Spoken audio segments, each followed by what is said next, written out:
सत्य यह है कि भारतीय जनता पार्टी ने स्वर्गीय श्री अटल बिहारी वाजपेयी जी के साथ नाम के साथ इस तरह का व्यवहार किया है, वो शर्मनाक है कि अटल बिहारी जी के नाम के साथ जिस तरीके से आपने छेड़छाड़ करी है, जिस तरीके से आपने उनके नाम को बदनाम करने का काम किया है, ये दिल्ली की जनता माफ़ नहीं। नमस्कार, मैं हूं प्रियांशी और आप देख रहे हैं नेशनल न्यूज। आपको बता दें, नेता प्रतिपक्ष प्रेम चौहान जी हैं, उन्होंने कुछ आरोप लगाए अभी प्रेस कॉन्फ्रेंस में। उसी को लेके एक सवाल पूछेंगे आपसे। आपने जो बात कही, बीजेपी जो है कहीं ना कहीं जो जन आहार योजना है उसको कहीं ना कहीं आप भ्रष्टाचार का एक आरोप लगा रहे हैं, क्या सब आरोप क्या है?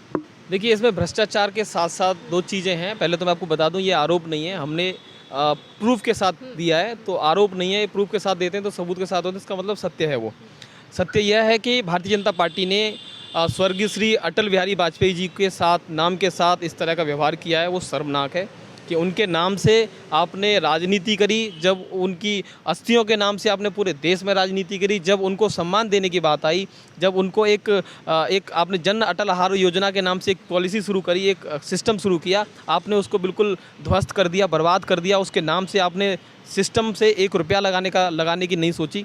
तो कहीं ना कहीं ये बहुत शर्म की बात है भारतीय जनता पार्टी के लिए।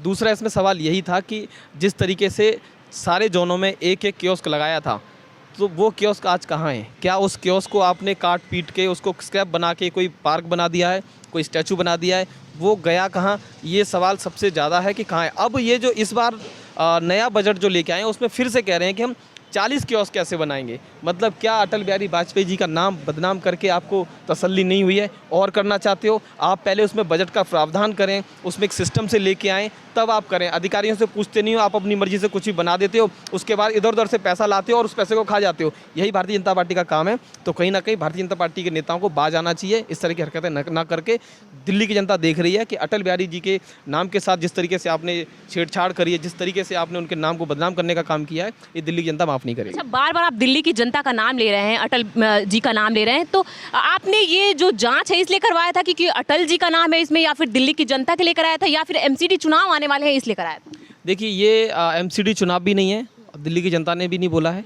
लेकिन अटल जी का जहाँ नाम आता है, वो एक भारत रत्न थे, बहुत सम्मानजनक व्यक्ति थे, वो उनके नाम के साथ इस तरह का हुआ है। तो हमें लगता है कि ज़रूरी है, चेक करना ज़रूरी है कि उनके नाम से शुरू की हुई कोई पॉलिसी ज़मीन पर धरातल पे है या नहीं है। उनके नाम से गरीबों को खाना मिलना था, वो मिल रहा है या नहीं मिल रहा है।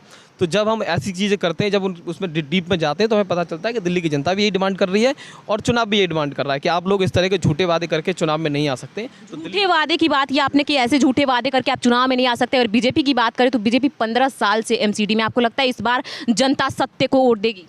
देखिए, सत्य को ही वोट देगी दिल्ली की जनता। दिल्ली की जनता ने देख लिया, 15 साल झेल लिया। दिल्ली की जनता मतलब हर तरीके से रो ली। दिल्ली की जनता को इन्होंने व्यापारी वर्ग हो या इस बच्चे हों स्कूल के, या दुकानदार हों, रेडी पटरी वाले हों, मॉल्स हों, हर तरीके से इन्होंने सिर्फ और सिर्फ नोचने का काम किया है। दिल्ली की जनता से इन्होंने इस तरीके से बदला लेने का काम किया है कि दिल्ली की जनता क्यों अरविंद केजरीवाल को सत्ता में लाती है बार बार। जब लाती है उसके बाद ये कुछ ना कुछ टैक्स के माध्यम से, यूज़ फैक्टर के नाम से ये दिल्ली की जनता को परेशान करने, सजा देने का काम करते हैं। लेकिन इस बार दिल्ली की जनता इनको उखाड़ के फेंकेगी ताकि ऐसी दिक्कत ही खत्म हो जाए। आप देख रहे थे हमारे साथ प्रेम चौहान जी बात कर रहे थे। कहीं ना कहीं बीजेपी पे आरोप प्रत्यारोप का ये जो खेल है वो चल रहा था। नमस्कार, मैं हूं प्रियांशी। देश और दुनिया की तमाम खबरों के लिए देखते रहिए नेशनल न्यूज।